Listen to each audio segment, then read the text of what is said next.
بسم اللہ الرحمن الرحیم باب من الایمان ان يحب لأخيه ما يحب لنفسه حدثنا مسدد باب من الایمان ان يحب لأخيه ما يحب لنفسه۔ ایمان کی شان یہ ہے کہ انسان اپنے لیے جو کچھ پسند کرتا ہے دوسروں کے لیے بھی پسند کرے، یعنی ایمان کامل کی شان یہ ہے کہ انسان کے اندر خود غرضی نہیں ہونی چاہیے۔ خود غرضی ایک برا عمل ہے، ناپسندیدہ عمل ہے، اور خود غرضی انسان کے اندر سے ختم ہو جائے یہ اعلیٰ درجے کا عمل ہے۔ اسی کو قرآن میں فرمایا گیا وَمَن یُوقَ شُحَّ نَفْسِهِ، اور جس شخص کو بچا دیا گیا خود غرضی سے، یعنی خود غرضی سے بچ گئے تو نجات کے مستحق ہو گئے، کامیابی کے حقدار بن گئے۔ تو خود غرضی نہ ہونا بلکہ انسان کے اندر ایثار ہو، ہمدردی ہو، دوسروں کی غمخواری ہو، یہ ایمان کامل کا تقاضا ہے۔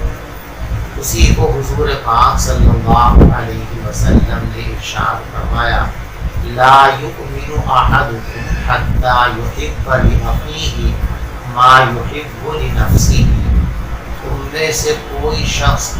اس وقت تک کامل اور مکمل مسلمان اور مومن نہیں ہو سکتا جب تک کہ اس کے اندر یہ شان پیدا نہ ہو جائے کہ وہ خود غرضی سے پاک ہو جائے۔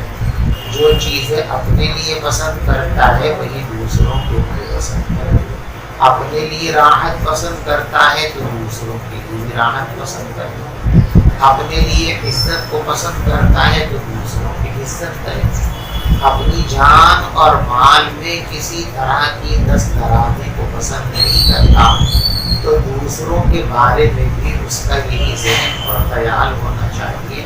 کہ وہ کسی کی جان مال عزت و آبرو پر دسترازی نہ کرے۔ یہ ایمان کامل کی پہچان اور علامت ہے۔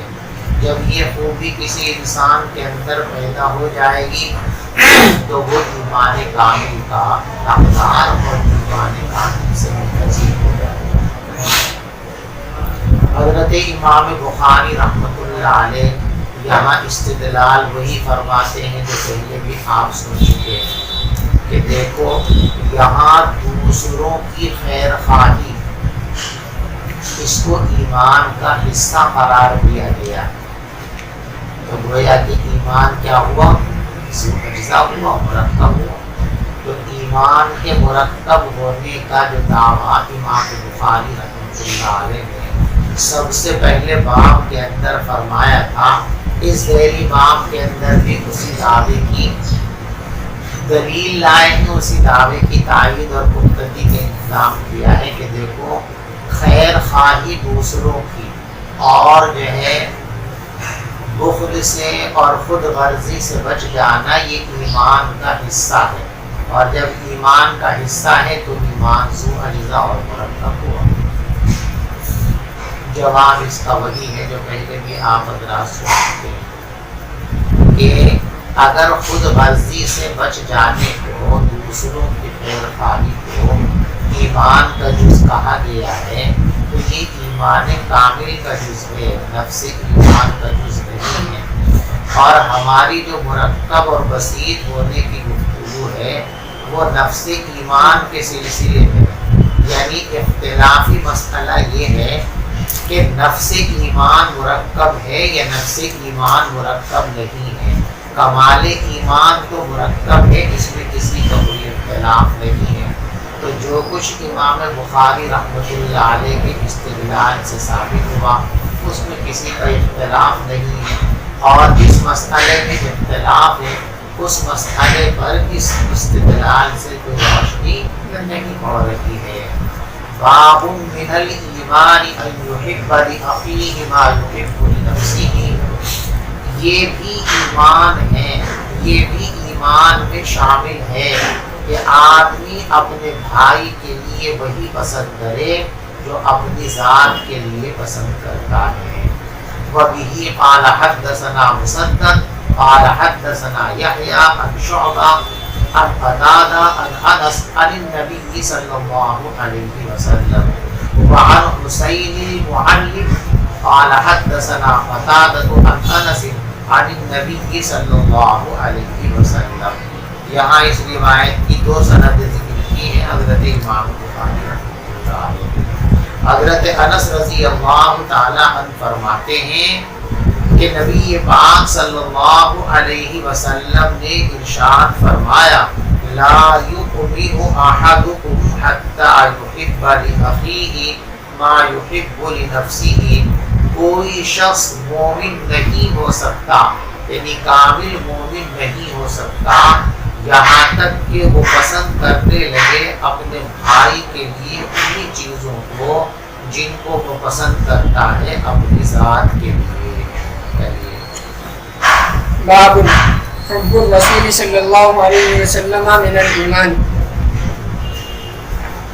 رسول پاک صلی اللہ علیہ وسلم کی محبت ایمان کا حصہ ہے، ایمان کی بنیاد ہے، ایمان کا جز ہے۔ جب تک کسی انسان کے دل میں اللہ اور اللہ کے رسول صلی اللہ علیہ وسلم کی محبت نہ ہو تب تک کوئی انسان کامل ایمان سے متصف نہیں ہو سکتا۔ بخاری شریف کے اندر آگے روایت آئے گی کہ ایک مرتبہ حضرت عمر فاروق رضی اللہ تعالیٰ نے نبی پاک صلی اللہ علیہ وسلم کے سامنے یہ عرض کیا کہ اے اللہ کے رسول صلی اللہ علیہ وسلم، میں آپ کو دنیا کی تمام چیزوں سے زیادہ محبوب سمجھتا ہوں، لیکن جب میں آپ کا اپنی ذات سے تقابل کرتا ہوں تو مجھے ایسا محسوس ہوتا ہے کہ آپ کی ذات کے مقابلے میں اپنی ذات سے زیادہ محبت کرتا ہوں۔ تو پیغمبر علیہ السلام نے ارشاد فرمایا کہ ابھی ایمان مکمل نہیں ہے۔ حضرت عمر فاروق رضی اللہ تعالیٰ نے ایسے سب بیٹھے، یعنی دل کی طرف متوجہ ہوئے، غور و فکر کیا، مراقبہ کیا، اور پھر سر اٹھا کر عرض کیا کہ یا رسول اللہ، اب میرا حال یہ ہے، میری کیفیت یہ ہے کہ آپ میری نگاہوں میں میری اپنی ذات سے بھی زیادہ محبوب ہیں۔ تو پیغمبر علیہ السلام نے ارشاد فرمایا الآن یا عمر، ہاں عمر، اب ہوا تمہارا اسلام کامل اور مکمل۔ تو رسول پاک صلی اللہ علیہ وسلم کی محبت یہ ایمان کا جز ہے، ایمان کی بنیاد ہے۔ جب تک انسان رسول پاک صلی اللہ علیہ وسلم سے محبت نہیں کرے گا تب تک انسان کا ایمان کامل و مکمل نہیں ہو سکے۔ محبت دو طرح کی ہوتی ہے، ایک محبت طبعی اور ایک محبت عقلی۔ یہاں جس محبت کو ایمان کی بنیاد قرار دیا گیا ہے وہ محبت طبعی ہے یا محبت عقلی ہے؟ محبت طبعی، انسان کا نفس خود کسی چیز کی طرف مائل ہوتا ہے، کسی دلیل کی ضرورت یا کسی غور و فکر کی ضرورت نہیں ہے۔ ہر انسان اپنی اولاد سے محبت کرتا ہے اور اس محبت کے دل میں آنے کے لیے کسی استدلال کی، کسی دلیل کی ضرورت نہیں ہے کہ باقاعدہ سمجھنا پڑے گا یا سمجھانا پڑے گا کہ بھئی اولاد سے اس لیے محبت کیا کرو، نہ خود بخود محبت پیدا ہو جاتی ہے۔ ایک انسان اپنے ماں باپ سے محبت کرتا ہے، اس کے لیے کسی دلیل کی ضرورت نہیں ہے، کسی سبب اور علت پر غور کرنے کی ضرورت نہیں ہے، آدمی خود محبت میں مبتلا ہوتا ہے۔ تو یہ ہے محبت طبعی۔ اور کچھ چیزوں کی محبت غور کرنے کے بعد پیدا ہوتی ہے تو یہ محبت عقلی ہے۔ تو یہاں جس محبت کو ایمان کی بنیاد قرار دیا گیا ہے یہ محبت طبعی ہے یا محبت عقلی ہے؟ بعض علماء کی رائے یہ ہے کہ یہاں مراد محبت عقلی ہے، محبت طبعی نہیں۔ اور وہ حضرات یہ فرماتے ہیں کہ اسلام ان چیزوں کا مکلف انسان کو بناتا ہے جن چیزوں کے لیے جو چیزیں اس کے اختیار میں ہوتی ہیں، اور جو چیزیں انسان کے اختیار میں نہیں ہوتی ہیں ان کا انسان کو مکلف نہیں بنایا گیا ہے۔ اللہ فرماتے ہیں لا یکلف اللہ نفسا الا وسعها، اللہ کسی انسان کو مکلف نہیں بناتے ہیں مگر اس کی طاقت کے بقدر، جتنی اس میں ہمت اور طاقت ہے، یعنی جو کام بحیثیت بشر وہ کر سکتا ہے ان کاموں کا مکلف ہے، اور بحیثیت بشر جن کاموں کو وہ نہیں کر سکتا ان کاموں کا وہ مکلف نہیں ہے۔ تو محبت طبعی یہ انسان کے اختیار میں نہیں ہے۔ طبعی میلان کس کی طرف ہو جائے، کس کی طرف زیادہ ہو، کس کی طرف زیادہ نہ ہو، کس کی طرف کم ہو، اس پر انسان کا اختیار اور قابو نہیں ہوتا ہے۔ چنانچہ آپ نے مشکاۃ شریف کے اندر وہ روایت پڑھی ہے کتاب النکاح کے اندر کہ حضور پاک صلی اللہ علیہ وسلم اپنی تمام بیویوں کے درمیان مساوات فرماتے تھے اور باری متعین فرما رکھی، لیکن میلان اور قلبی محبت حضرت عائشہ صدیقہ رضی اللہ تعالی عنہا سے زیادہ تھی۔ اس لیے آپ فرمایا کرتے تھے اللہم ھذا اسمی فیما املک فلا تلمنی فیما لا املک او کما قال، اے اللہ جو چیزیں میرے اختیار میں تھی ان کو تو دیکھ میں نے برابر برابر بانٹ دیا، لیکن یہ میلان قلب جو عائشہ کی طرف زیادہ ہے یہ میرے اختیار کی چیز نہیں ہے، غیر اختیاری چیز ہے، اس لیے آپ اس پر میرا مؤاخذہ نہ کروائیے۔ تو محبت طبعی جو ہے یہ غیر اختیاری ہے، اور غیر اختیاری ہونے کی وجہ سے اس کا انسان مکلف نہیں ہوتا، اور ایمانیات مکلف تکلیف کے درجے کی چیز ہے، لہذا محبت طبعی نہیں بلکہ محبت عقلی یہاں پر۔ اور بعض حضرات یہ فرماتے ہیں کہ نہیں، محبت عقلی ہی محبت طبعی ہی مراد ہے یہاں، یعنی طبعی طور پر بھی رسول پاک صلی اللہ علیہ وسلم کی محبت تمام محبتوں پر غالب ہونا یہ ایمان کے لیے لازم ہے، یا یہ ایمان کامل کا ثمرہ اور اثر ہے۔ اور یہ جو بظاہر ہم کو لگتا ہے کہ ہمیں طبعی طور پر پیغمبر علیہ السلام سے یا دین کے مقابلے میں اپنی اولاد سے یا اپنے ماں باپ سے یا اپنی بیویوں سے محبت زیادہ ہے، یہ در حقیقت اس وجہ سے ہے کہ محبت طبعی کا تعلق ہوتا ہے حاضر اور محسوس سے، اور محبت عقلی کا تعلق ہوتا ہے غائبات سے اور غیر محسوس چیزوں سے۔ تو جو چیز حاضر ہوتی ہے، محسوس ہوتی ہے، اس کا استحضار زیادہ ہوتا ہے، جو چیز غائب ہوتی ہے، غیر محسوس ہوتی ہے، اس کا استحضار کم ہوتا ہے۔ اس لیے ایسا لگتا ہے کہ شاید طبعی طور پر ہم کو محبت اپنی اولاد سے یا ماں باپ سے زیادہ ہے، اور پیغمبر علیہ السلام سے کم ہو، حالانکہ ایسا نہیں ہے، اور اس کا اندازہ ہوتا ہے تقابل سے۔ اب ایسا لگتا ہے کہ انسان کو اپنی اولاد سے زیادہ محبت ہے،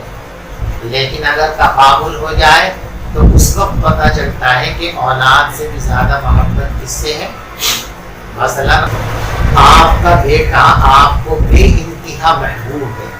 لیکن خدا نخواستہ وہ قرآن کی بے حرمتی کرنے لگے،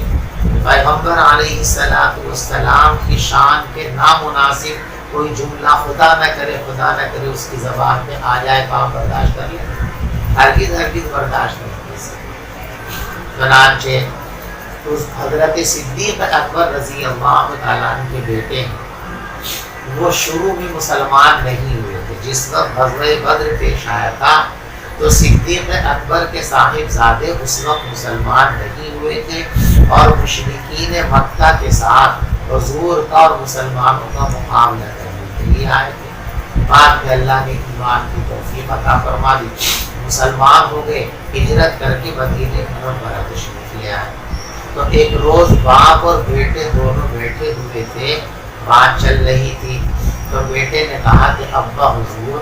غزوہ بدر کے موقع پر کئی بار آپ میری تلوار کی زد میں آئے تھے، لیکن ہر مرتبہ میں نے آپ پر وار نہیں کیا، یہ سوچ کر کے کہ میرے والد ہیں، تو محبت کی وجہ سے میں نے آپ کو چھوڑ دیا، ورنہ اگر محبت بیدری نہ ہوتی تو میں آپ کو ختم کر دیتا۔ تو صدیق اکبر رضی اللہ تعالیٰ نے فرمایا کہ بیٹا، اگر ایک بار بھی میدان بدر میں تو میری تلوار کی زد میں آ جاتا تو ذرا تاخیر کے بغیر تیرا سر قلم کر دیتا، اس لیے کہ اس وقت تو میرا بیٹا تو تھا، لیکن بیٹا ہونے کے ساتھ ساتھ تو رسول پاک صلی اللہ علیہ وسلم کا دشمن تھا، اور رسول پاک صلی اللہ علیہ وسلم کا دشمن ہمارا دشمن ہے، آپ کی دشمنی ہم سے دشمنی، آپ کی محبت ہماری محبت۔ تو اب دیکھو جب تعامل ہوا تو پیغمبر علیہ السلام کی محبت غالب آئی نا، اس لیے محبت نبوی یہ غالب ہو، ہر محبت پر غالب ہو، تبھی انسان کامل ایمان سے منتسب ہو سکتا ہے۔ اسی کو قرآن میں کہا گیا کہ اگر یہ محبت غالب نہ ہو، اللہ اور اللہ کے رسول کی محبتیں مغلوب ہو جائیں اور ان کے علاوہ دوسری چیزوں کی محبتیں غالب ہو جائیں،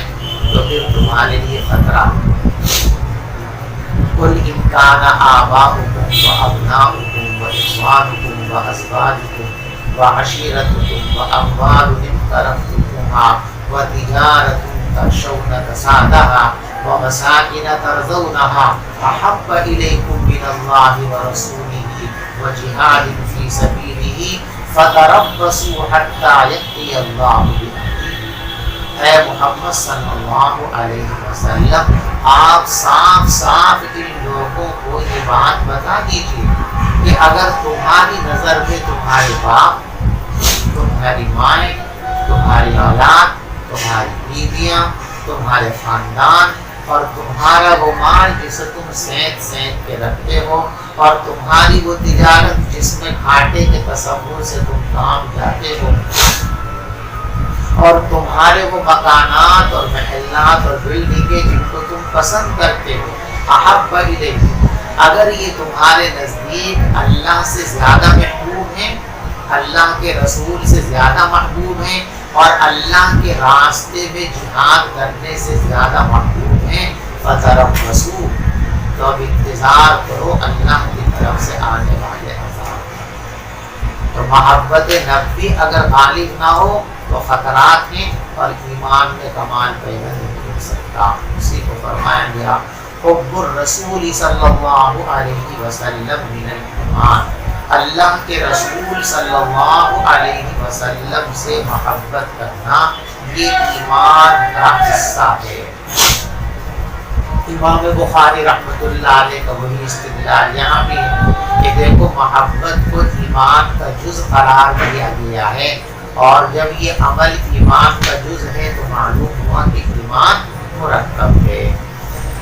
وبه قال حدثنا ابو اليمان قال حدثنا شعيب قال حدثنا ابو الزناد عن الاعرج عن ابي هريره رضي الله عنه ان رسول الله صلى الله عليه وسلم قال والذي نفسي بيده لا يؤمن احدكم حتى اكون احب اليه من والده وولده،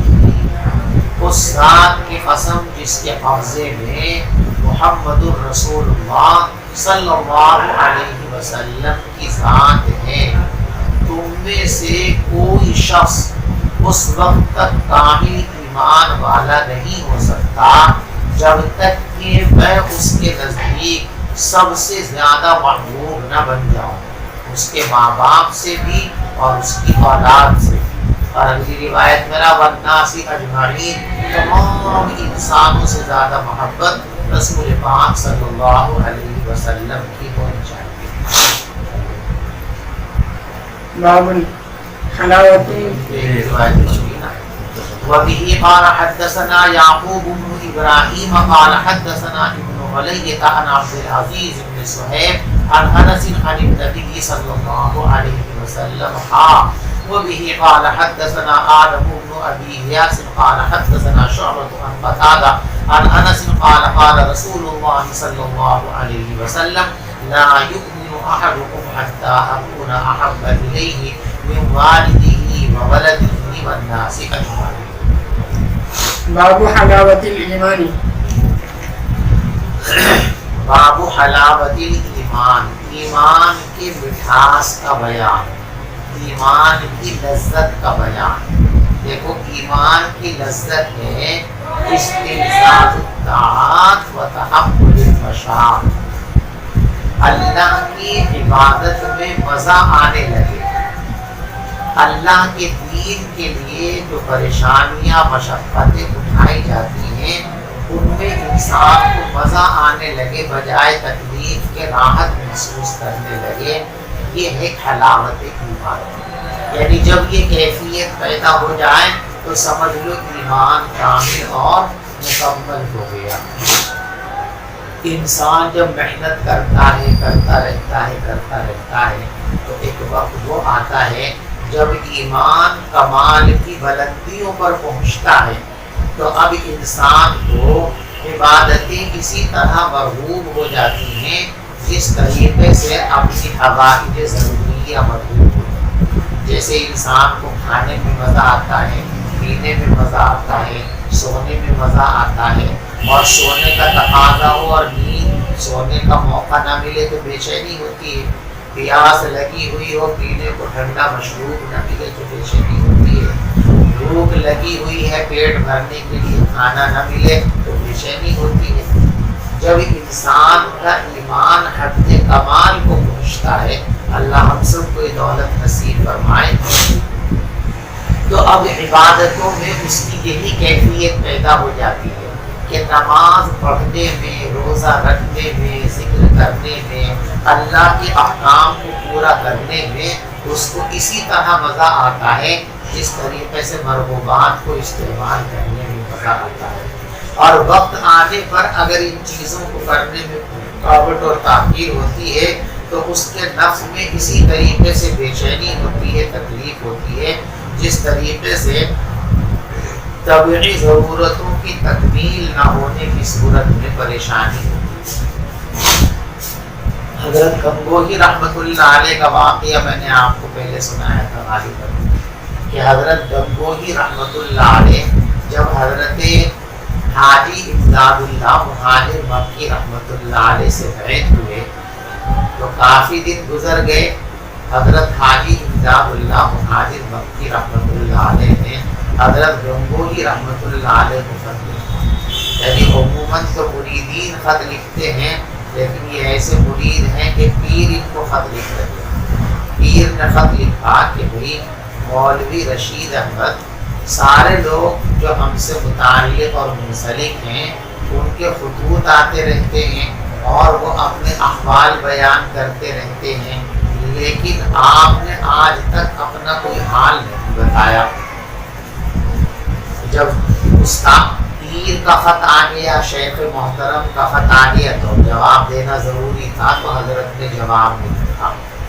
کہ حضرت مجھ بے حال کا تو کوئی حال ہی نہیں ہے کہ لکھ کر آپ کو باخبر کروں، البتہ آپ کی جوتیوں کے طفیل اپنے اندر یہ کیفیت پاتا ہوں کہ امور شرعیہ امور طبیعیہ بن گئے۔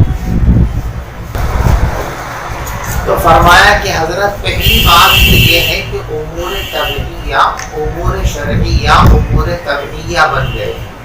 اور دوسری کیفیت یہ ہے کہ اب نصوص شرعیہ میں کوئی تعارض نظر نہیں آتا ہے، اور تیسری بات یہ ہے کہ مادح اور ذام دونوں برابر ہو گئے، امور شرعیہ امور طبیعیہ بن گئے ہیں، یہی وہ حلاوت ایمانی ہے، کمال ایمان ہے۔ یعنی اب مجھے عبادت میں اسی طریقے سے مزہ آتا ہے جس طریقے سے طبعی مرغوبات کو پورا کرنے میں مزہ آتا ہے، اور نصوص کے اندر تعارض نظر نہیں آتا، یہ کمال علمی ہے۔ اس لیے کہ اللہ نے جتنی باتیں ارشاد فرمائی ہیں، اللہ کے رسول صلی اللہ علیہ وسلم نے جتنی باتیں ارشاد فرمائی ہیں، ان میں کوئی بات دوسری بات کے خلاف نہیں ہو سکتی۔ جہاں بظاہر ایسا لگتا ہے کہ قرآن کی اس آیت کا مضمون فلاں آیت کے خلاف ہے، یا یہ حدیث فلاں حدیث سے متعارض ہے، تو وہ حقیقت میں متعارض نہیں ہوتی ہے، بلکہ وہ تعارض ہم کو اس لیے نظر آتا ہے کہ اپنی کم علمی کی وجہ سے دونوں حدیثوں کی یا دونوں آیتوں کی صحیح مراد اور صحیح مصداق ہم کو معلوم نہیں ہوتا، تعارض نظر آتا ہے۔ اور جب غور و فکر کر کے یا کسی سے سوال کر کے دونوں روایتوں اور آیتوں کا صحیح مصداق معلوم ہو جاتا ہے تو تعارض رفع ہو جاتا ہے۔ تو تعارض نظر آنا یہ نقص علم ہے، اور تعارض نظر نہ آنا یہ کمال علم ہے۔ تو حضرت نے فرمایا کہ ایک تو کمال ایمان اور کمال عبادت کا درجہ حاصل ہو گیا، اور ایک کمال علم کا درجہ ہو گیا، اور فرمایا کہ مادح اور ذام دونوں برابر ہیں۔ یعنی کوئی آدمی آ کر میری تعریف کرے کہ حضرت آپ ایسے ہیں ویسے ہیں ڈبل کیسے ہیں، تو میرے نفس کے اندر ذرہ برابر بھی سرور کی کیفیت پیدا نہیں ہوتی۔ اور کوئی آدمی آ کر میری مذمت کرے تم تو بہت نکمے ہو، ایسے ہو ویسے ہو چنا ہو، تو نفس میں کوئی اشتباہ پیدا نہیں ہوتا۔ یعنی ماں سوی اللہ کی طرف سے میرا ذہن بالکل ہٹ گیا ہے، اور یہی کمال تقوی اور کمال اخلاق ہے۔ تو حضرت گنگوہی رحمۃ اللہ علیہ کو اپنے شیخ کی صحبت میں اور اپنے شیخ کے فیضان سے 3 نعمتیں ملی، کمال علم اور کمال عبادت، کمال علم، کمال ایمان اور کمال اخلاق۔ تو یہی وہ حلاوت ایمانی ہے، اسی کو فرمایا کہ یہ حلاوت ایمانی کب پیدا ہوتی ہے، یعنی ایمان اس کمال کے درجے پر کب فائز ہوتا ہے کہ انسان کو لذت آنے لگے عبادت میں، انسان کو دینی کاموں کی مشقت اچھی لگنے لگے، بجائے انقباض کے اسے مسرت ہونے لگے۔ یہ کیفیت پیدا جب ہوتی ہے جب انسان کے اندر 3 باتیں پیدا ہو جائیں۔ پہلی بات، اسے اللہ اور اللہ کے رسول صلی اللہ علیہ وسلم سے محبت ہو جائے، اور دوسری بات یہ ہے کہ اسے دین سے محبت ہو جائے، اور تیسری بات یہ ہے کہ محبت الہی اس قدر غالب ہو کہ اس کا اثر یہاں تک پہنچے کہ دنیا کی تمام محبتیں اللہ کی محبت کے تابع ہو جائیں، کہ وہ جس سے محبت کرے اللہ کی محبت ہی کی وجہ سے محبت کرے، جس سے نفرت کرے اللہ سے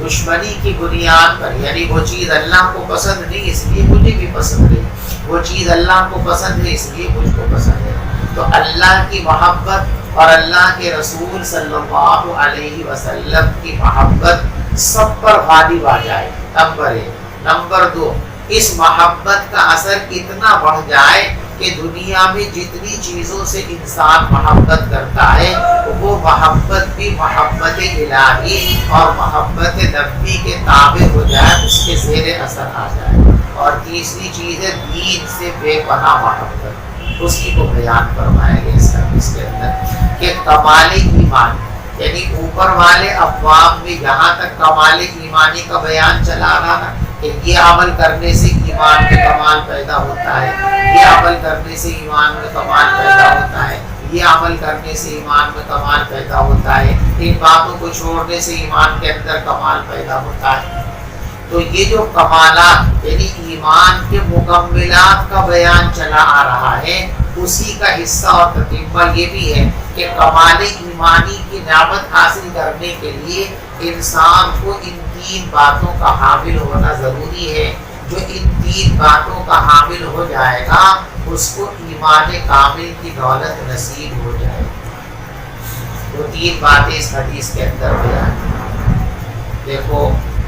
حضرت امام بخاری رحمۃ اللہ علیہ یہ مکملات ایمان کے جو ابواب لا رہے ہیں، ان کا ایک مقصد تو وہی ہے جو ہم آپ کے سامنے بیان کر چکے کہ ان تمام ابواب کو لا کر حضرت امام بخاری رحمۃ اللہ علیہ یہ ثابت کرنا چاہتے ہیں کہ ایمان ذو اجزاء ہے، مرکب ہے، اور ایمان میں کمی اور زیادتی ہوتی ہے۔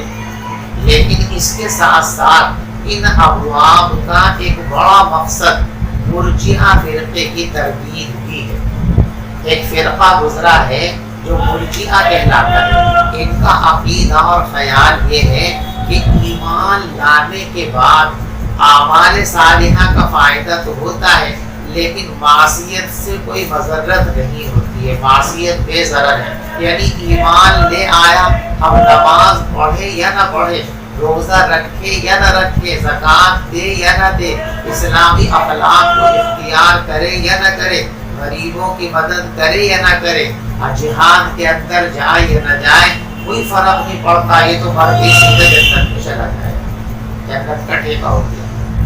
یہ جو مرجئہ کا عقیدہ ہے کہ وہ اعمال کو کوئی حیثیت ہی نہیں دیتے، حضرت امام بخاری رحمۃ اللہ علیہ یہ مکملات ایمان کے ابواب مسلسل لا کر در حقیقت مرجئہ کی تردید بھی فرمانا چاہتے ہیں کہ تمہارا یہ خیال کہ اعمال کی کوئی حیثیت نہیں ہے، یہ خیال غلط ہے۔ اعمال ہی سے ایمان میں کمال پیدا ہوتا ہے، اور ترک اعمال کی وجہ سے ایمان میں نقص آ جاتا ہے، اس کی قیمت گھٹ جاتی ہے، اس کی اہمیت اور حیثیت گھٹ جاتی ہے۔ لہذا اعمال کی طرف سے بے توجہی نہیں ہونی چاہیے، اعمال کی طرف سے بے التفاتی نہیں ہونی چاہیے، بلکہ ایمان لانے کے بعد انسان کو مکمل طور پر، پورے طور پر اعمال کی طرف متوجہ ہونا چاہیے۔ جو آدمی ایمان لانے کے بعد مکمل طور پر اعمال کی طرف متوجہ ہے، وہی نجات اولی کا حقدار ہے، اور وہی جنت کے اعلیٰ ترین درجات کا حقدار ہے۔ اور جو آدمی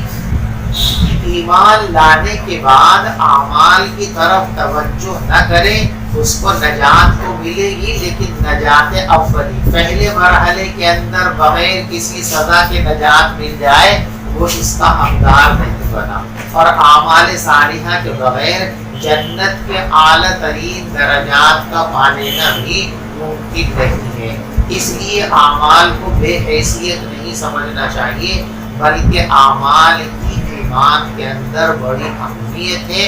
ایمان کی جان ہی اعمال ہے، ایمان کے اندر کمال ہی ان سے پیدا ہوتا ہے۔ بغیر اعمال کے تو ایمان کو ایسا سمجھیے جیسے بغیر ٹہنیوں کا، اور بغیر پتوں کا، اور بغیر پھول کا، اور بغیر پھل کا درخت کے۔ کہنے کو درخت تو وہ ہے، لیکن درخت کا ایک فائدہ یہ ہے کہ لوگ اس سے سایہ حاصل کرتے ہیں۔ اب جب اس پہ ٹہنیاں نہیں ہیں، پتے نہیں ہیں، تو کوئی آدمی اس سے سایہ حاصل کر سکے گا؟ نہیں کر سکے گا۔ درخت پہ پھول لگتے ہیں، اس سے انسان خوشبو محسوس کرتا ہے، جب یہاں پھول نہیں تو خوشبو کا فائدہ نہیں ہوگا۔ درخت پر پھل لگتے ہیں، انسان ان کی لذتوں سے بہرام ہوتا ہے۔ جب اس میں جو ہے پھل ہی لگے ہوئے نہیں ہیں تو ظاہر بات ہے کسی انسان کو اس سے کوئی فائدہ ہونے والا، لیکن کہنے کو درخت ضرور ہے، آپ یہ نہیں کہہ سکتے کہ درخت نہیں ہے۔ تو بغیر اعمال کے ایمان کی حیثیت ایسی ہی ہے جیسے بغیر شاخوں، بغیر پتوں، بغیر پھولوں اور بغیر پھل کے درخت کی حیثیت کہ وہ بس ایک ٹھٹ ہے۔ کہنے کو درخت ہے، درخت تو اس کی گنتی ضرور ہے، لیکن درخت کے جو فائدے ہیں ان فائدوں کا حصول نہیں ہوتا ہے۔ اس لیے ایمان کے لیے اعمال بڑی اہمیت کے حامل ہیں۔ مرجئہ کا یہ خیال کہ ایمان میں اعمال کی کوئی حیثیت نہیں ہے، ان کی بات سراسر غلط ہے۔ اس مقصد کے لیے بھی حضرت امام بخاری رحمۃ اللہ علیہ یہ ابواب لائے ہیں جن میں اعمال کی اہمیت کو اجاگر کیا گیا، ان کی حیثیت کو واضح کیا گیا ہے۔ بات سمجھ میں آ گئی؟ باب حلاوت الایمان، ایمان کے مٹھاس کا بیان۔ حضرت امام بخاری رحمۃ اللہ علیہ کا استدلال یہاں اس طرح اس مدعا پر کہ ایمان ذو اجزا ہے، وہ فرماتے ہیں کہ دیکھو پھل کا جو مٹھاس ہوتا ہے نا، وہ پھل کا جوس ہوتا ہے کہ نہیں ہوتا؟ ابھی کا ایک حصہ قلبی کا ہے، تو پھل کا مٹھاس پھل کا جوس ہوتا ہے، تو ایمان کی مٹھاس ایمان کا جوس ہے۔ آپ سمجھ میں آ رہی؟ تو جب ایمان کا مٹھاس ایمان کی شیرینی ایمان کا جز ہے تو ایمان ذو اجزا ہوگی یا مرکب ہوگی؟ لیکن جواب اس کا وہی کہ مٹھاس کمال کا جز ہے، حقیقت کا جز۔ دیکھو آم پتھر کے بڑا ہو گیا، اتنا بڑا آم ہے کہ نہیں ہے؟ کامل ہے کہ پورا آم ہے نا؟ اس کے عام ہونے میں تو کوئی کمی نہیں، اسے ادھورا عام تو کوئی نہیں کہہ سکتا، عام ہے، لیکن مٹھاس بھی ہوا ہے۔ مٹھاس کب پیدا ہوتا ہے؟ جب وہ پک جاتا ہے، پکنے کے بعد اس میں مٹھاس پیدا ہوتا ہے۔ تو گویا جب تک وہ پکا نہیں تو اس کے اندر کمال نہیں، آپ اس کو کھائیں گے تو کھٹا لگے گا، پک گیا اب کھانے میں مزہ آئے گا۔ تو معلوم ہوا کہ مٹھاس جو پھل کے اندر ہے وہ کمال پھل کا جز ہے، نفس پھل کا جز۔ یعنی مٹھاس کے بغیر بھی وہ آم ہی تھا، لیکن کامل کمال کس سے پیدا ہوا؟ مٹھاس سے پیدا ہوا۔ آم تو تھا وہ مکمل، آپ اس کو خرید کے بھی لائے، بک بھی لائے، لیکن ابھی کھا نہیں سکتے اس کو، اس سے لذت نہیں اٹھا سکتے۔ لذت کب ہوگی؟ جب مٹھاس پیدا ہو جائے گا، پک جائے گا۔ تو مٹھاس پھل کی حقیقت کا جز نہیں ہے بلکہ پھل کے کمال کا جز ہے۔ ایسے ہی ایمان کے لیے یہ ایمان کا مٹھاس ایمان کا جز تو ہے، لیکن کمال ایمان کا جز ہے، نفس ایمان کا جز نہیں ہے۔ اور کمال ایمانی کے لیے اجزا درکار ہیں، اعمال درکار ہیں، اس کا کسی اہل ہم کو انکار نہیں، سب کے نزدیک کی بات لازمی اور طے ہے۔ تو جو امام بخاری رحمۃ اللہ علیہ ثابت کرنا چاہتے ہیں وہ اس سے ثابت نہیں ہوا، اور جو ثابت ہوا ہے وہ زیر مبحث ہے۔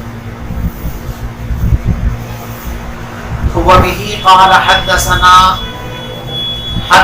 محمد بن المثنى قال حدثنا عبد الوهاب الثقفي قال حدثنا ايوب عن ابي قلابة عن انس عن النبي صلى الله عليه وسلم قال ثلاث من كن فيه وجد حلاوة الإيمان۔ تین باتیں ایسی ہیں کہ جس شخص کے اندر وہ پائی جائیں گی وہ ایمان کی لذت کو پالے گا۔ کیا ہے وہ تین باتیں بھائی؟ ان یکون اللہ ورسولہ احب الیہ مما سواہما، یہ کہ اللہ اور اللہ کے رسول صلی اللہ علیہ وسلم اس کے نزدیک دو ما سوا سے زیادہ محبوب، اللہ اور اللہ کے سوا جتنی چیزیں ہیں ان سب کی محبت مغلوب ہو، اللہ اور اللہ کے رسول کی محبت غالب ہو۔ وَأَن يُحِبَّ الْمَرْءَ لَا يُحِبُّهُ إِلَّا لِلَّهِ، اور دوسری چیز کہ وہ اگر کسی انسان سے محبت کرے تو صرف اللہ ہی کے لیے محبت کرے، محبت اتنی غالب ہو کہ اس کا اثر متعدی ہو جائے، کہ اب دنیا میں جن چیزوں سے محبت انسان کرتا ہے وہ محبت بھی محبت الہی اور محبت نبی کے زیر اثر ہو جائے، کہ جن چیزوں سے اللہ اور اللہ کے رسول کی محبت متعلق اور وابستہ ہے انہی سے اس انسان کی محبت بھی وابستہ ہے، اور جن چیزوں کو اللہ اور اللہ کے رسول کی محبت حاصل نہیں ہے اس کو اس شخص کے نزدیک بھی محبت کا مقام حاصل نہیں ہو سکتا۔ اور تیسری چیز دین سے بے پناہ محبت ہو جائے، وَأَن يَكْرَهَ أَن يَعُودَ فِي الْكُفْرِ كَمَا يَكْرَهُ أَن يُقْذَفَ فِي النَّارِ۔ اور تیسری چیز یہ ہے کہ وہ کفر میں لوٹنے کو اس طرح ناپسند کرے جس طرح وہ ناپسند کرتا ہے آگ میں ڈالے جانے کو۔ آگ میں ڈالا جانا جس قدر انسان کے لیے تکلیف دہ ہے، کوئی بھی انسان آسانی سے اس کے لیے تیار نہیں ہو سکتا کہ اس کو آگ میں ڈالا جائے، کوئی بھی نہیں کودے گا آگ کے اندر۔ جیسے آگ میں کودنے کے لیے انسان کبھی تیار نہیں ہو سکتا، ایسے ہی ایمان کے خلاف کوئی بات سوچنے کے لیے لیے وہ تیار نہ ہو، اسے ایسے ہی ایمان چھوڑنا تکلیف کا ذریعہ محسوس ہو جس طریقے سے آگ میں ڈالا جانا تکلیف کا ذریعہ سمجھا جاتا ہے۔ یہ تین خوبیاں جس شخص کے اندر ہو جائیں گی اس کا ایمان کامل اور مکمل ہو جائے گا اور وہ ایمان کا مٹھاس اور لذتیں پانے لگے گا۔ چلیے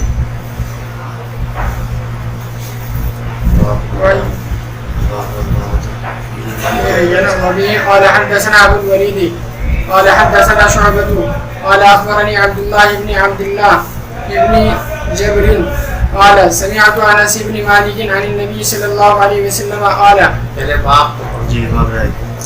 باب علامت الایمان حب الانصار، ایمان کی علامت انصار سے محبت کرنا ہے۔ دیکھو انصار وہ لوگ کہلاتے ہیں جنہوں نے مسلمانوں کو اور اسلام کو پناہ۔ اسلام کا آغاز مکہ مکرمہ کے اندر ہوا،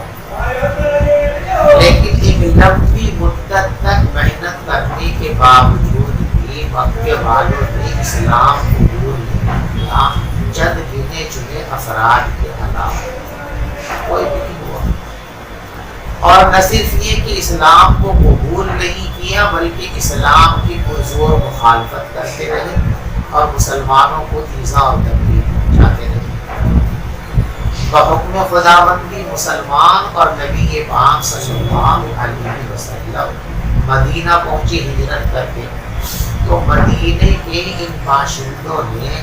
ایسی محبت کی ایسی ضیافت کی کہ دنیا میں اس کی کوئی مثال نہ پہلے تھی اور نہ قیامت تک کوئی مثال مل سکے۔ تو یہ جو مدینے کے وہ لوگ ہیں جنہوں نے ایمان قبول کرنے کے بعد مسلمانوں کو پناہ دی، مسلمانوں کا ساتھ دیا تھا، اور انہی کے ساتھ اور انہی کی ہمدردیوں اور انہی کے ایثار اور محبت کے نتیجے میں ایمان کے اندر قوت پیدا ہوئی، ایمان میں جان پیدا ہوئی، اور اس قوت اور جان کے بوتے پر بھی انسان کو ایمان اور اسلام پورے عالم کے اندر پھیل گیا۔ یہ انصار کی خدمتوں کا نتیجہ ہے۔ اس لیے انصار کا اسلام کے اندر بہت اونچا مقام، انصار مدینہ کا مقام اسلام میں اللہ کی نظر میں انتہا درجے بلند ہے۔ اسی بلندی کا یہ اظہار ہے کہ ان سے محبت کرنا یہ مومن ہونے کی نشانی ہے، اور ان سے نفرت کرنا یہ منافق ہونے کی نشانی ہے۔ انصار مدینہ، مدینہ منورہ کے اندر جو انصار موجود تھے، جو آدمی ان سے محبت کرتا ہے تو وہ ان سے محبت نہیں کرتا تو اس کے ایمان میں خلل ہے، وہ منافق ہے، اس کا ایمان بڑھتا ہے۔ یہ بات جو حضور پاک صلی اللہ علیہ وسلم نے فرمائی تھی کہ انصار سے محبت کرنا یہ ایمان کی علامت ہے اور ان سے نفرت کرنا یہ نفاق کی علامت ہے، یہ بات حضور پاک صلی اللہ علیہ وسلم نے ایک خاص پس منظر کی وجہ سے ارشاد فرمایا۔ مکہ مکرمہ سے جو لوگ ہجرت کر کے مدینہ آئے، یہ مضر کی اولاد، اور اوس و خزرج کے قبیلے جو بنیادی طور پر انصار کے قبیلے تھے، یہ قحطان کی اولاد ہے۔ قحطان اور مضر دو حقیقی بھائی تھے، دونوں میں جب خلش اور اختلاف ہوا تو لڑائی کو مٹانے کا طریقہ یہ ہے کہ دونوں لڑنے والے علیحدہ علیحدہ ہو جائیں، لڑائی ختم ہو جائے۔ تو مضر تو یہاں آباد رہ گیا اور قحطان ادھر منتقل ہو گیا، لیکن اس انتقال مکانی کے بعد بھی سلسلہ جو نفرتوں کا تھا، عداوتوں کا تھا، وہ کسی نہ کسی درجے کے اندر چلتا رہا۔ اب یہ لوگ یہاں آ گئے ہیں اور انہوں نے استقبال کیا ہے تو وہ پرانی نفرتیں اور عداوتیں ختم ہو گئی، لیکن پھر بھی کوئی چیز جب ہوتی ہے تو کہیں کہیں اس کے اثرات کچھ نہ کچھ نظر آنے لگتے ہیں۔ اسی پرانی عداوت کی بنیاد پر بعض مہاجرین کے ذہن میں کبھی کبھی ان پرانی باتوں کی وجہ سے ان انصار مدینہ کے بارے میں، اوس و خزرج کے بارے میں کسی طرح کی تقدر، کسی کیفیت پیدا ہو جاتی تھی جو فطری چیز ہے۔ تو اسی کیفیت کے ازالے کے لیے حضور پاک صلی اللہ علیہ وسلم نے فرمایا کہ پرانی عداوتوں کی بنیاد پر کدورت کے جو اثرات ہیں، ایمان کی وجہ سے ان اثرات کو 100% ظاہر کرنا اور ختم کرنا ضروری ہے۔ اگر ان کا ذرا سا اثر بھی دل کے اندر باقی رہ گیا تو ایمان میں پختگی اور کمال پیدا نہیں ہو سکتا۔ اس لیے آپ نے ارشاد فرمایا کہ حب الانصار آیت الایمان، انصار سے محبت کرنا یہ ایمان کی علامت ہے، اور انصار مدینہ سے بغض اور نفرت کرنا یہ نفاق کی علامت ہے۔ یہ بات حضرت شاہ ولی اللہ محدث دہلوی رحمۃ اللہ علیہ کی ارشاد فرمایا۔ اور بعض حضرات یہ فرماتے ہیں کہ حضور پاک صلی اللہ علیہ وسلم نے ایمان کے ثمرات کو بیان کیا کہ جب انسان کے ایمان میں کمال پیدا ہوتا ہے، اس کمال کے نتیجے میں جو حالتیں پیدا ہوتی ہیں ان میں سے ایک حالت یہ بھی ہے کہ جس شخص کا ایمان کمال کو پہنچے گا تو انصار مدینہ کی محبت اس کے اندر پیدا ہو جائے۔ تو یہ ایمان کا ثمرہ اور ایمان کا اثر ہے کہ انصار مدینہ جنہوں نے مہاجرین مکہ کی محبت کی تھی، ان کی خدمت اور ضیافت کی تھی، اور ہر طرح کا انسان ان کے ساتھ برتا تھا، ان سے محبت کرنا ہر مومن کا فرض ہے، ان کی عزت کرنا ہر مومن کا فرض ہے، ان سے عقیدت رکھنا ہر مومن کے لیے لازم اور ضروری ہے۔ سمجھ میں آئے؟ امام بخاری رحمۃ اللہ علیہ کا استدلال اس طرح ہے یہاں پر کہ دیکھیے، یہاں محبت انصار کو ایمان کا جز قرار دیا گیا ہے، ٹھیک ہے؟ تو معلوم ہوا کہ ایمان اجزاء والی چیز ہے، اجزاء والی چیز ہے تو ایمان مرکب ہوا، تو ان کا مدعا پورا ہو گیا کہ ایمان مرکب ہے، سو اجزاء ہے۔ لیکن جواب اس کا یہ ہے کہ یہاں انصار کی محبت کو ایمان کی علامت قرار دیا گیا، اور علامت کسی چیز کی حقیقت کا جز نہیں۔ دیکھو مسجدیں، مینار مسجد کی علامت ہے، نہیں مینار دیکھ کے آدمی سمجھ جاتا ہے یہ مسجد ہے، کسی سے پوچھنے کی ضرورت۔ مینار دکھ گئی تو کس سے پوچھ رہی ہے مسجد، پوچھ رہے مسجد ہے کہ نہیں، مینار دکھ گئی تو بس یقین ہو گیا مسجد ہے۔ تو مسجد کے مینارے یہ مسجد کی علامت ہے، لیکن اگر کسی مسجد کے اندر مینارے نہ ہو تو وہ مسجد نہیں رہے گی، تو مسجد رہے گی۔ ہماری مسجد مدرسے کی اس میں مینار ابھی نہیں بنے ہوئے ہیں، یہ مسجد نہیں۔ سب کو پتا ہے کیا مسجد ہے، نماز پڑھی جاتی ہے، سارے لوگ وہاں پڑھاتے ہیں۔ تو علامت جو ہوتی ہے وہ حقیقت میں شامل اور داخل نہیں ہوتی، لہذا حب انصار یہ ایمان کی علامت ہے، ایمان کی حقیقت میں داخل اور شامل ہوتی ہے۔ تو اگر یہ جز بنے گی بھی تو کس کا بنے گی؟ کمال ایمان کا بنے گی اور نفس ایمان کا۔ اور ہماری بحث کس میں ہے؟ نفس ایمان کے سلسلے میں ہے کہ حقیقت ایمانی مرکب ہوتی ہے یا حقیقت ایمانی مرکب نہیں ہوتی ہے۔ تو یہاں ترکیب جو ثابت ہو رہی ہے وہ کمال ایمانی کی ثابت ہو رہی ہے، حقیقت ایمانی کی ثابت نہیں ہو رہی ہے۔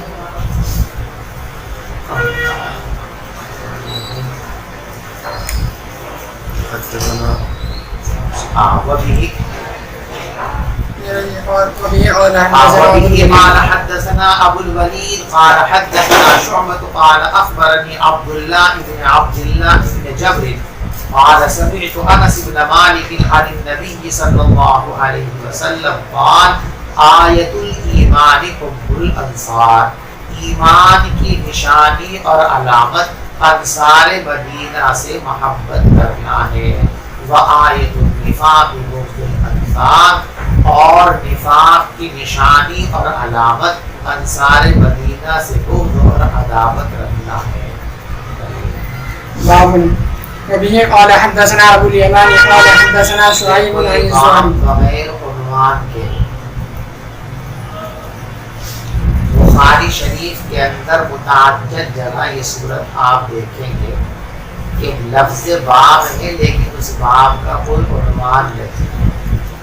تو باب بلا عنوان بخاری کے اندر متعدد جگہ ہے، یہ باب بلا عنوان نہیں ہے۔ شارحین بخاری نے تمام ابواب پر غور کرنے کے بعد یہ بات بتائی ہے کہ بخاری شریف میں جتنے ابواب بلا عنوان ہیں وہ دو طرح کے ہیں، کچھ ذیلی باب ہیں اور کچھ مستقل باب ہیں۔ یعنی کچھ ابواب تو بلا عنوان ایسے ہیں کہ وہ پچھلے باب کا ایک طرح سے تتمہ ہوتے ہیں، یعنی جو بات گزشتہ باب کے اندر ثابت کی گئی ہے، جو مسئلہ وہاں بیان کیا گیا ہے، اسی مسئلے کی مزید وضاحت کے لیے یہ باب لایا گیا، اس لیے کسی نئے عنوان کی ضرورت نہیں۔ اور کچھ ابواب بخاری کے اندر جو بلا عنوان ہیں وہ مستقل باب ہیں، اور وہاں عنوان نہ ہونے کی وجہ یہ ہے کہ حضرت امام بخاری رحمۃ اللہ علیہ آپ کو غور و فکر کی عادت ڈالنا چاہتے ہیں کہ دیکھو بہت سارے بابوں پر تو ہم نے عنوان لگا دیا، اب ہماری پوری کتاب میں آپ نے سینکڑوں باب دیکھ لیے کہ ہم کس طریقے سے عنوان لگاتے ہیں، تو تم بھی ذرا ذہن دوڑاؤ، محنت کرو، کوشش کرو اور اپنی طرف سے سوچو کہ اس باب کا کیا عنوان ہو سکتا ہے، اس باب کے ذیل میں جو حدیث ہے اس حدیث کے مضمون پر غور کرو اور اس مضمون کی روشنی میں کوشش کرو کہ یہاں کیا باب لگایا جا سکتا ہے۔ تو ذہن کو تیز کرنے کے لیے، طبیعت کو چلانے کے لیے، سوچنے سمجھنے کا جو مادہ ہے اس کو حرکت دینے کے لیے حضرت امام بخاری رحمۃ اللہ علیہ کہیں کہیں لفظ باب لاتے ہیں اور کوئی عنوان اس کے لیے قائم نہیں فرماتے۔ یہاں بھی یہ باب ہے بلا عنوان، یہ دونوں قسموں میں سے کون سی قسم کا باب ہے؟ یہ پہلی قسم کا باب ہے، یعنی ذیلی باب۔ پہلے باب میں جو بات بیان کی گئی ہے یہ اسی کا تتمہ ہے، اسی کے لیے فصل کے درجے کی چیز ہے۔ اب یہ جو شارحین نے فرمایا کہ یہ عنوان کے بغیر جو ابواب آتے ہیں یہ دو طرح کے ہوتے ہیں، کچھ ذیلی ہوتے ہیں یعنی سابقہ باب کا تتمہ ہوتے ہیں، اور کچھ مستقل ابواب ہوتے ہیں، تو اب یہ کیسے پتہ چلے کہ یہ باب ذیلی ہے کہ مستقل ہے، پچھلے باب کا تتمہ ہے یا مستقل حیثیت رکھتا ہے؟ فرماتے ہیں اس کو پہچاننے کا طریقہ یہ ہے کہ اس باب کے تحت جو حدیث حضرت امام بخاری رحمۃ اللہ علیہ لائے ہیں اس کے مضمون پر غور کریں۔ اگر اس حدیث کا مضمون کسی درجے میں بھی سابقہ باب کے مضمون سے مناسبت اور مطابقت رکھتا ہے تو آپ یہ مان لیجئے کہ یہ ذیلی باب ہے، پچھلے باب کا تتمہ۔ اور اگر اس باب میں ذکر کی گئی حدیث اور گزشتہ باب کے مضمون میں کوئی مناسبت نہیں ہے، اس میں بالکل علیحدہ مضمون ہے، اس میں بالکل علیحدہ مضمون ہے، تو پھر آپ یہ سمجھ لیجئے کہ یہ باب جو ہے مستقل باب ہے، پہلے باب کا ترجمہ نہیں ہے۔ سمجھے؟ یہ باب جو اس وقت ہمارے سامنے ہے، یہ باب بلا عنوان، یہ ذیلی باب یعنی پچھلے باب کا ترجمہ ہے، اور دلیل اس کی یہ ہے کہ اس باب کے اندر جو حدیث لائی گئی ہے اس کے مضمون کی پچھلے مضمون سے بڑی حد تک مناسبت ہے، یعنی جن کاموں کو گزشتہ ابواب کے اندر ایمان کے لیے، مسلمانوں کے لیے لازمی اور ضرور قرار دیا گیا ہے وہی باتیں اس باب کے اندر بھی آ رہی ہیں، اس لیے اس باب کو پچھلے باب کا ترجمہ اور اس کا ذیلی باب قرار دیا گیا ہے۔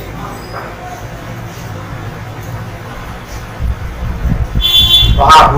وبه قال حدثنا ابو اليمان قال حدثنا شعيب عن الزهري قال اخبرنا ابو ادريس عائذ الله بن عبد الله ان عبادة بن الصامت وكان شهد بدرا وهو احد النقباء ليلة العقبة ان رسول الله صلى الله عليه وسلم قال وحوله عصابة من اصحابه بايعوني على ان لا تشركوا بالله شيئا ولا تسرقوا ولا تزنوا ولا تقتلوا اولادكم ولا تأتوا ببهتان تفترونه بين أيديكم وأرجلكم ولا تعصوا في معروف فمن وفى منكم فأجره على الله ومن أصاب من ذلك شيئا فعوقب في الدنيا فهو كفارة له ومن أصاب من ذلك شيئا ثم ستره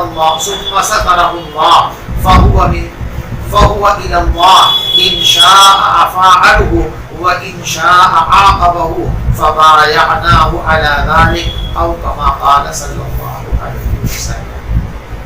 دیکھیں اس باب کے اندر جو روایت لائی گئی ہے اس کے راوی ہیں حضرت عبادہ ابن صامت رضی اللہ عنہ۔ روایت کا مضمون بیان کرنے سے پہلے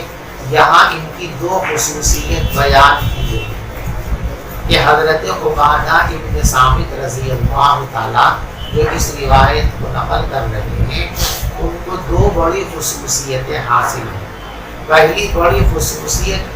یہ ہے کہ وہ شرکائے بدر میں سے اور شرکائے بدر کا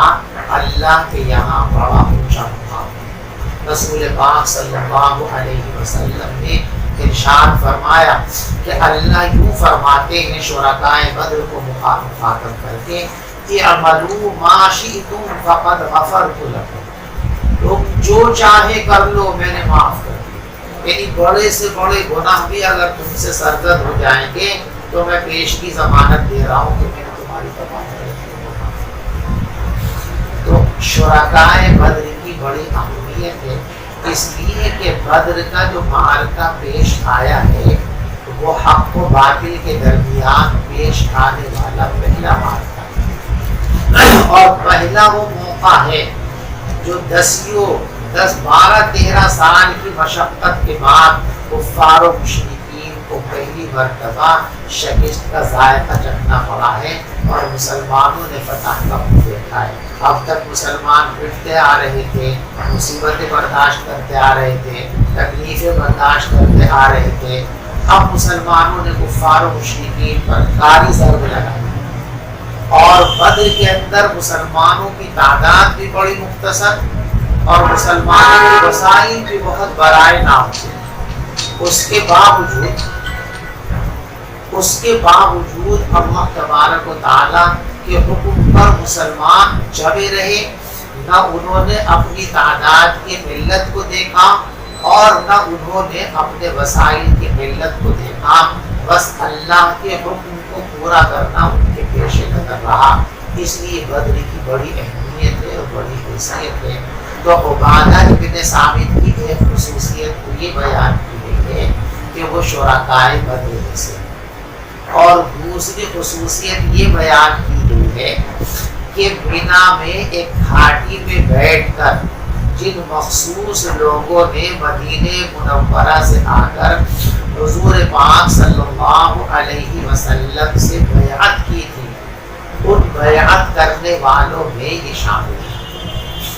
اور بیعت کے آخری مرحلے میں حضور پاک صلی اللہ علیہ وسلم نے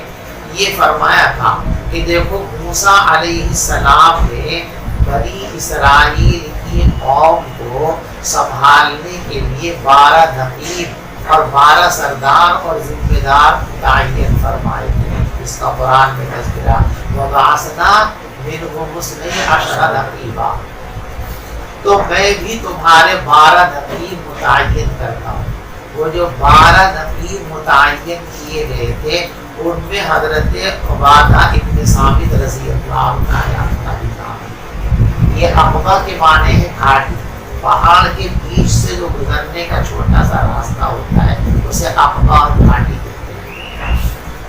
حضور پاک صلی اللہ علیہ وسلم مکے والوں کو دعوت دیتے رہے لیکن ان پر کوئی اثر نہیں۔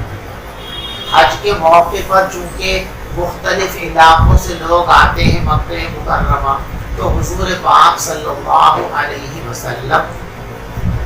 اس موقع کا فائدہ اٹھا کر مینا میں اور مزدلفہ میں چلے جاتے تھے تاکہ لوگوں کے سامنے اپنی بات پیش کر سکیں۔ تو ایک مرتبہ ایسا ہی ہوا کہ حضور پاک صلی اللہ علیہ وسلم مینا میں تھے، اچانک مدینے سے آئے ہوئے 6 لوگ جو حج کرنے کے لیے آئے تھے اور ان کو نہ کسی نے بلایا تھا نہ ابھی تک اسلام کی کوئی دعوت کی حج کرنے آئے تھے۔ کیفا متفق اس گھاٹی میں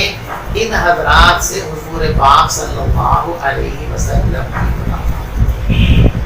پیغمبر علیہ السلام نے ان کو دعوت دی، انہوں نے اس دعوت کو قبول کر لیا۔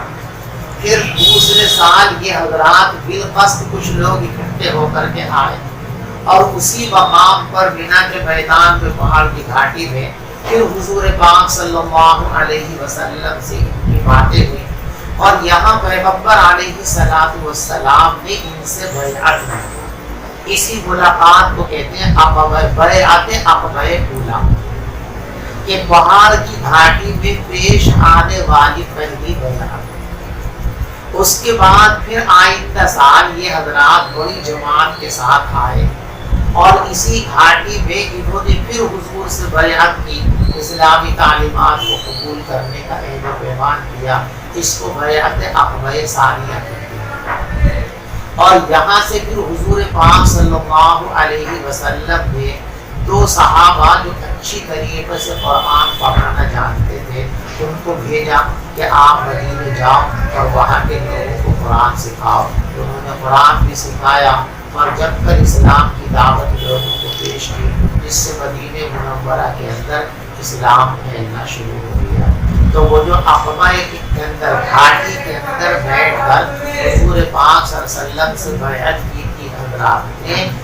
اسی بیعت کا اس حدیث کے اندر تذکرہ ہے۔ تو اس بیعت کرنے والوں میں شامل ہیں اور بیعت کے بعد جو پیغمبر علیہ السلام نے 12 سردار متعین فرمائے تھے، ان 12 سرداروں میں حضرت عبادہ ابن صامت کا بھی نام ہے۔ یہ 2 خوبیاں بیان کی گئی یہاں پہ۔ وَكَانَ شَهِيدَ بَدْرٍ، اور حضرت عبادہ ابن صامت رضی اللہ تعالیٰ بدر کے اندر شریک ہوئے تھے۔ وَهُوَ أَحَدُ النُّقَبَاءِ لَيْلَةَ الْعَقَبَةِ، اور یہ ان 12 نقیبوں میں سے ایک ہیں جن کو عقبہ گھاٹی والی رات میں حضور پاک صلی اللہ علیہ وسلم نے قوم کا ذمہ دار اور سربراہ متعین کیا تھا۔